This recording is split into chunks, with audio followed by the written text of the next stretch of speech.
There's a molecule most people have never heard of that quietly decides when your brain is done for the day. It's called adenosine. And if you understand adenosine, you'll understand caffeine. Adenosine builds up as a byproduct of using energy. And your brain, it's an expensive operation metabolically. It takes a lot of fuel just to keep you awake and focused, thinking, making decisions. As adenosine accumulates in the brain, it binds to receptors that signal something important. We burn through a lot of fuel today and we're running hot. That's what we call sleep pressure.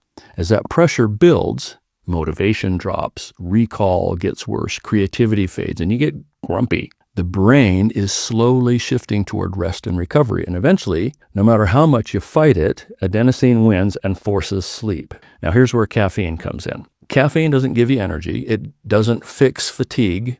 What it does is it blocks adenosine receptors. It's basically earplugs for the brain. The signal's still there. The brain just can't hear it. And presto, you feel alert. But here's the problem. While you're enjoying that productivity, adenosine keeps building in the background. You're still burning fuel. And when caffeine levels fall, all that adenosine suddenly binds to the receptors again, and now there's more of it than before. That's what they call the caffeine crash. And with daily caffeine use, that crash often gets worse. The caffeine hack's pretty effective until the brain learns the con. Within a week or two, the brain adapts by making more adenosine receptors. That amplifies the fatigue signal even more when caffeine wears off. That's why so many people hit a wall in the late afternoon or early evening. So how do you use caffeine skillfully? Treat caffeine like a tool, not a drip. 1 or 2 modest doses early in the day, but don't start right when you wake up. Give it an hour or 2. Your body already has systems to bring you online. Get some light in your face and give them a chance to work. And cut caffeine off